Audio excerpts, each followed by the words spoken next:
오늘도 시작을 해보도록 하겠습니다. 오늘은 대망의 6주차고 디지털 비디오에 대해서 알아볼 거예요. 어, 오늘은 뭐 크게 별거 없습니다. 왜냐면은 사실 거의 모든 베이직한 부분들은 이 앞에서 저희가 다 다뤘었어요. 오늘 다룰 거는 영상이란 거를 볼 때 알아두면 좋은 것들에 대해서 한번 다뤄보고, 그리고 이 영상을 압축하는 또 수많은 시장자가 있는데 그 중에 엠팩 압축에 대해서 알아보도록 하겠습니다. 영상을 주사할 때 크게 인터레이스 주사랑 프로그레시브 주사 이렇게 두 개가 있어요. 이거는 이제 나중에 애니메이션이나 아니면 뭐 컴퓨터 그래픽스 등등 그 영상을 이제 모니터에 나타내는 법을 배울 때 반드시 좀 알아두어야 하는 부분이거든요. 그래서 설명을 드리자면 이게 뭐 간단하게 그냥 이 인터레이스 주사는 교차 주사라고도 하는데 이 홀수선을 먼저 주사를 하고 그 다음에 이제 다시 짝수선을 주사를 해서 하나의 프레임을 완성시키는 거예요. 그러니까 홀수선만 이렇게 주사를 하고 그 뒤에는 이제 바로 짝수선만 주사를 해가지고 더해서 하나의 프레임이 완성되는 거를 볼 수 있죠. 얘는 이제 장점이 뭐냐면 좀 부드럽습니다. 그리고 이 전송 지연에 조금 강하다고 보면 돼요. 그 이유는 프로그레시브를 먼저 설명한 후에 다시 알려드릴게요. 프로그레시브는 이제 순차 주사라는 말로 차례로 모든 주사선, 뭐 홀짝 상관없이 그냥 모든 거를 다 한 번에 주사를 하는 거예요. 얘는 이제 화질이 우수하죠. 그래서 저희가 해상도를 표현할 때 프리미어 프로에서 시퀀스 설정할 때도 1080p로 할 거냐, 1080i로 할 거냐를 선택을 하게 되거든요. 그 뒤에 붙는 P와 I, 얘네가 이제 프로그레시브랑 인터레이스드의 약자라고 보시면 됩니다. 1080p는 사실 1920 곱하기 1080의 해상도에 프로그레시브로 주사한다는 거를 의미를 하고 1080i는 똑같이 1920 곱하기 1080인데 얘는 이제 인터레이스드인 거죠. 확실히 이 프로그레시브가 화질이 우수하겠죠, 당연히. 근데 반대로 얘네를 한 번에 다 이렇게 주사를 해야 되니까 주사 속도가 만약에 느리다면 전체 다 주사를 못하고 넘어가는 경우가 생길 수도 있어요. 이제 인터레이스드는 한 번에 제공해야 되는 양이 데이터가 반밖에 안 돼요. 그래서 과거에 좀 많이 사용이 됐습니다. 근데 뭐 또 단점으로는 화질이 또 그만큼 안 좋겠죠. 그래서 예를 들어서 1080i 같은 경우는 720p랑 거의 비슷한 화질을 가진다고 이제 합니다. 이런 게 있다라고 보시면 됩니다. 그리고 얘는 이제 뭐냐면 아날로그 비디오의 표준인데요. 크게 NTSC, PAL, FECAM 이렇게 세 개가 있어요. 이 NTSC 같은 경우에는 보통 이제 미국이나 일본, 캐나다, 멕시코 이런 미주 지역에서 많이 쓰입니다. 그리고 대한민국이랑 일본도 NTSC를 사용을 해요. 뭐 이거에 대해서도 여러 설이 있는데 예전에 뭐 미국에 흑백 TV를 처음 들어왔기 때문에 뭐 그런 거라는 이야기도 있고 되게 여러 가지 이야기가 많더라고요. 근데 일단 그 대한민국에서도 NTSC 표준을 사용을 합니다. 아날로그 컬러 방송 규격으로. 그리고 PAL 같은 거는 독일이나 약간 영국 그리고 홍콩 이런 데서 사용을 많이 하거든요. 뭐 이렇게 사용하고 그리고 SECAM이라는 것도 러시아, 프랑스 그리고 뭐 아프리카 쪽에서 사용을 합니다. 얘네의 차이점을 보면요. 일단 PAL이랑 SECAM은 약간 비슷해요. 재원이. 근데 NTSC랑 비교를 해보면 조금 달라요. 가장 크게 다른 점은 주사 라인입니다. 이 프레임 하나를 주사할 때 NTSC 같은 경우에는 525 라인으로 화면을 표현하고 팔이나 SECAM은 625개의 라인으로 표현을 합니다. 그리고 멀티컬 프리퀀시라고 해가지고 사실 얘가 이제 주파수라고 보시면 되는데 얘 같은 경우에는 이제 60Hz를 사용을 하고 팔이나 SECAM은 뭐 50Hz를 사용을 합니다. 그리고 제가 프레임을 안 써놨군요. 이 프레임이 아마 제가 알기로는 NTSC가 30fps, 팔이랑 SECAM이 동일하게 25 프레임 퍼 세컨드를 사용을 하는 걸로 알고 있습니다. 그래서 이 NTSC의 장점은 프레임이 확실히 오프레임이 많으니까 더 부드럽겠죠. 근데 이제 팔이나 SE캠이 NTSC보다 주사선이 더 많기 때문에 화질이 더 좋다고 합니다. 실제로 유튜브에 검색을 해보면 그 두 개를 비교하는 영상이 나오는데 체감이 되실 거예요. 비디오 파일 사이즈에 대해서도 한번 알아보려고 하는데 저희가 지금까지 이제 그 오디오 크기나 이미지 크기를 구하는 방법에 대해서는 많이 다뤘었잖아요. 이 비디오 파일도 똑같습니다. 사실 이미지 파일과 거의 비슷해요. 비슷한데 음성이 없다는 가정하에 비디오 크기의 사이즈는 이미지 사이즈랑 똑같죠. 그 이미지가 많이 있는 게 영상이잖아요. 이미지가 이어져서 있는 게. 그리고 그거를 이제 1초에 몇 개의 이미지가 있냐가 이제 FPS로 표현을 하는 거죠. 1초에 몇 프레임이 있냐. 그래서 그 FPS를 곱해주면 됩니다. 뭐 비디오 파일 크기를 구하는 거는 딱히 어렵지 않습니다. 이미지 파일도 엄청 커가지고 압축을 막 했죠. 똑같이 이 비디오 파일도 그냥 두면은 말도 안 되게 커지기 때문에 그래서 압축을 하고 그래서 나온 게 엠팩이에요. 엠팩도 이제 무빙 픽처 익스퍼트 그룹이라고 사실 그룹 이름이에요. 그룹 이름. ISO, IEC 산하에 이제 엠팩이란 그룹이 만들어져 있는 거고 비디오와 오디오 등의 표준 개발을 담당하고 있습니다. 여기서 이제 수많은 엠팩 버전들과 여러 가지 표준들이 나오게 되는데 그걸 이제 뒤에서 설명을 드릴 거고 기본적으로 지금 저희가 이야기할 엠팩 압축의 차관점이란 프레임 내에서 근접한 픽셀들 간의 변화량이 작다는 점이에요. 이게 그냥 엠팩뿐만 아니라 그냥 동영상 압축의 근본이기도 합니다. 저희가 저번에 오디오나 이미지를 압축을 할 때도 사실 오디오 같은 경우에는 근접한 샘플들 간의 변화량이 작고 그래서 이제 뭐 저기 DPCM, ADPCM 같은 게 나왔죠. 그리고 이제 이미지 같은 경우에도 근접한 픽셀들 간의 변화량이 작아서 DCT로 변환을 해서 압축을 했죠. 근데 이 엠팩도 동일하게 프레임 내에서 근접한 픽셀들 간의 변화량이 작다. 이미지 압축과 똑같습니다. 여기에 하나 더 나아가서 연속된 프레임들 간의 변화량이 작다. 영상이 가지는 특징이죠. 영상이 쭉 이어질 때 첫 번째 프레임과 두 번째 프레임 간에 컷 전환이 없다면 컷과 컷 사이에 각각의 프레임들은 이 변화량이 크지 않다는 거죠. 이건 너무 당연한 이야기죠. 이걸 가지고 이따가 엠팩 압축이 어떻게 진행되는지 알아보려고 합니다.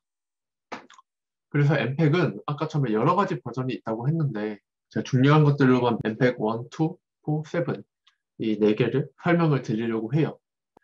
엠팩 1 같은 경우에는 1993년에 표준화가 되었고 CD용으로 만들어졌어요. CD용으로 만들어졌기 때문에 최대 1.5Mbps의 전송료를 가지고요. 표준 해상도는 352 곱하기 240 픽셀입니다. 그리고 이 엠팩1에서는 오디오 같은 경우에는 투채널 스테레오를 지원을 합니다. 엠팩2에서는 1955년에 표준화가 됐고 그 방송용 DVD나 아니면 HD TV에 사용이 되었어요. 얘는 이제 4Mbps 이상의 전송률을 지원을 하고요.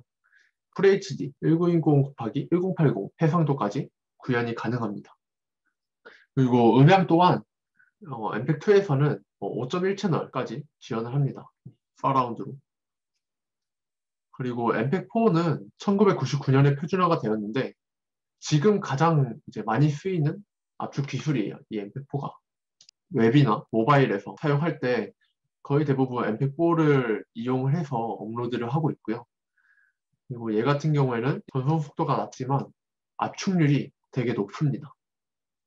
그리고 이제 뭐 이거는 제가 참고로 적어놨는데 엠팩4 안에서도 굉장히 파트가 많이 나뉘거든요. 근데 파트 10 정도의 어드밴스드 비디오 코딩으로 H264 코덱이 정의가 되어 있어요. 이거 되게 많이 들어보셨죠? H264. 이것도 이제 엠팩4에 정의가 되어 있다라고 보시면 됩니다.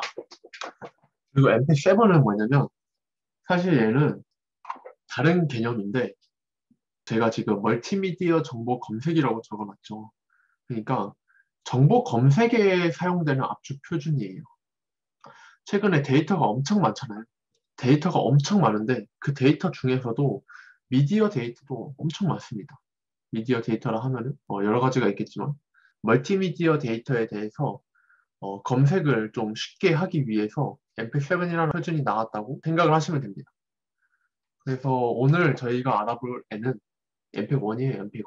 가장 기본적으로 엠팩1 동영상 압축은 어떻게 진행되고 보코화는 어떻게 진행되는지 알아볼 예정입니다. 기본적으로 아까 동영상 압축의 차감점이 프레임 간의 차이가 별로 없다는 점이었잖아요. 그렇기 때문에 엠팩1 같은 경우에는 프레임 간의 연관성을 이용해서 그 압축을 적용을 해요. 이게 뭔 뜻이냐면 단어로 정의를 하면은 움직임 보상 방법이라고 하거든요. 이 첫 번째 프레임에서 두 번째 프레임으로 얘가 첫 번째 프레임에 여기에 뭔가 있었는데 얘가 여기로 이동을 했다.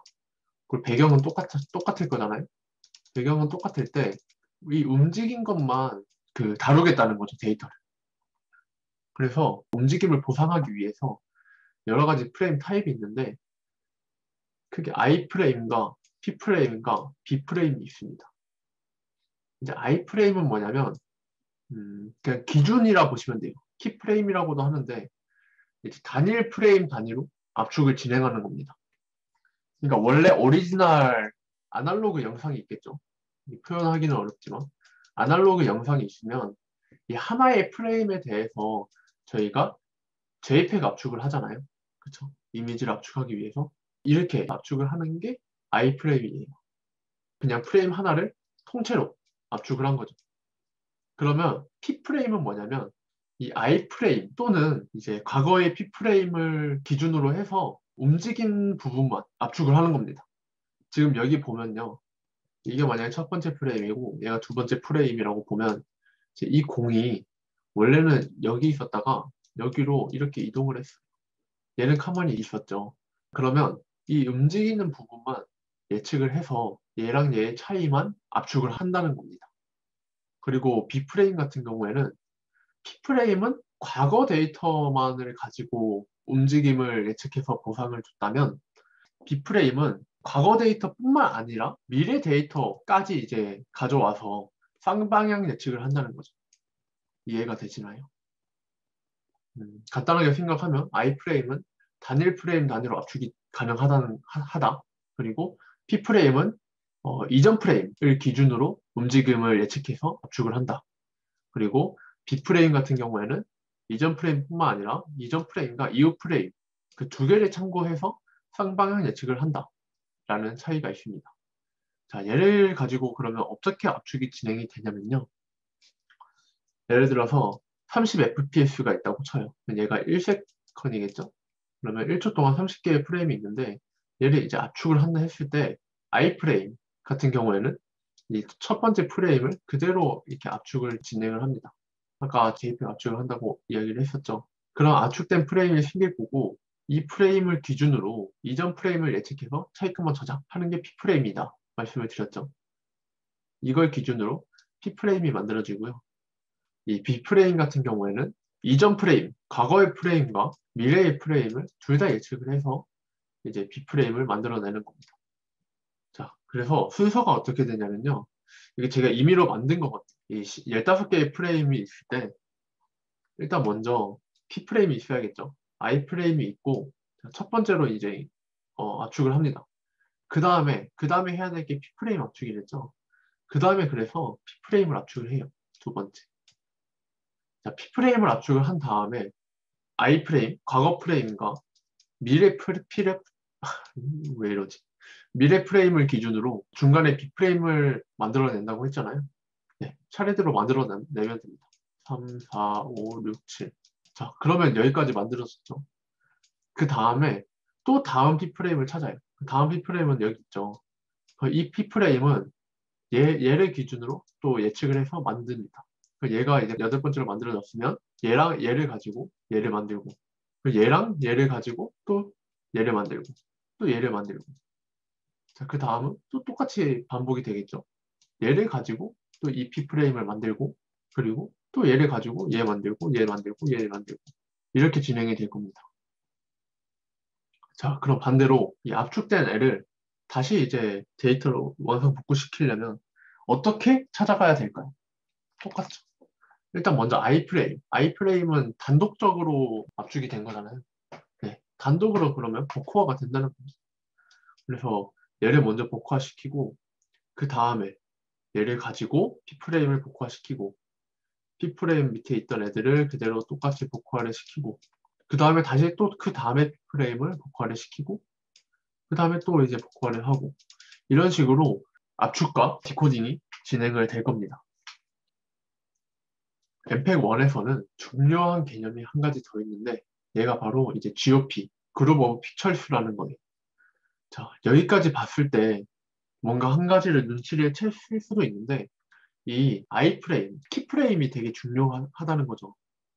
왜냐면 이 아이프레임을 찾지를 못하면 기준이 없기 때문에 얘를 못 찾으면은 이 나머지 프레임들을 디코딩을 할 수가 없어요. 그쵸? 얘가 만약에 차례대로 재생이 된다면 상관이 없지만 배속을 한다거나 아니면 뭐 역방향으로 재생을 한다거나 그런 경우에는 진짜 문제가 크게 되겠죠. 그래서 이 GOP라는 개념이 나온 겁니다. 이 동영상이 진행되는 동안 어떤 지점이라도 딱 이제 들어가면 이 부분 틀어줘라고 딱 들어가면은 그룹에서 아이프레임을 찾아서 바로 이제 복호화를 할 수 있다는 거죠. 그래서 GOP, 그룹 오브 픽처스라는 거는요. 15장, 지금 여기 그림에서도 보면 15장의 프레임이 하나의 그룹으로 묶여 있죠. 한 15장의 프레임 정도로 이제 이 그룹을 묶어요. 진짜 중요한 거는 이 그룹에 이 아이프레임이 하나는 들어가야 된다는 거예요. 그래서 얘를 이제 영상을 쭉 나열을 하잖아요. 그러면 시퀀스 헤더와 GOP 하나, 그리고 또 시퀀스 하나와 GOP 하나 이런 식으로 쭉 구성이 됩니다. 여기에 이제 중간에 딱 어서시를 하면 시퀀스 헤더의 위치를 먼저 파악을 해서 이 GOP 내에 I프레임을 참조를 해서 P프레임이나 B프레임 모두 복원이 되겠죠? 지금 얘가 보면은 얘가 I프레임일 거고 얘가 B프레임, B프레임, B프레임이라 하면 이 I프레임 복원하고 복원하고 복원하고 복원하는 식으로 다 복원을 하고 사용자가 어서시한 그 장면을 보여줄 수 있는 거죠. 사실 복잡한 게 거의 없죠. 지금까지 한 거에 비하면 조금 쉽지 않나요? 그래서 이 엠팩의 가장 중요한 점은 I프레임과 B프레임과 P프레임 세 가지 프레임을 이용을 해서 압축을 진행을 한다는 점과 하나의 I프레임과 나머지 프레임들로 15개의 프레임을 그룹으로 묶고 그 그룹을 이제 GOP라는 걸로 관리를 함으로써 랜덤으로 어딘가에 액세스를 해도 항상 동일한 성능을 내는 거를 랜덤 액세스라 하는데 어느 시점에 접근을 하더라도 항상 이제 동일한 성능으로 이 영상을 볼 수 있도록 하는 것. 이것이 이제 GOP가 만들어진 이유라고 볼 수 있습니다. 네. 오늘은 조금 일찍 끝났는데 제가 오늘 약간 정신이 없어가지고 이 말이 되게 안 나오네요, 오늘. 여하튼 오늘을 기점으로 저희 튜터링은 종료되었습니다. 와, 다들 너무 수고하셨습니다. 잘 들어주셔서 감사합니다. 왜냐면 뭐 제가 이 튜터링을 한 목적도 처음에 말씀드렸다시피 사실 시험을 잘 보는 게 목적이라기보다는 이해를 시켜드리고 싶었거든요. 왜냐면 약간 그런 말이 있죠. 제가 좀 약간 공감하는 말이 하나 있는데 아는 만큼 보인다라는 말이 있거든요. 근데 뭔가를 알면 알수록 더 커지는 것 같아서 그래서 저도 여러분이 뭔가 처음 배울 때 좀 확실하게 이해를 하고 넘어가면은 다른 거를 공부할 때 도움이 되게 많이 될 것 같아서 뭐 저도 잘 모르지만 이러한 튜터링을 준비를 했고 12시가 돼서 슬슬 마무리를 하도록 하겠습니다. 네, 다들 진짜 고생하셨고 어, 막상 할 말이 없네요. 그쵸? 막상 뭐 할 말이 없네. 여튼 뭐 다음에 또 기회가 되면은 보는 걸로 합시다. 수고하셨습니다. 고생하셨습니다. 수고하셨습니다. 수고하셨습니다. 수고하셨어요. 고생하셨습니다. 수고하셨습니다. 아.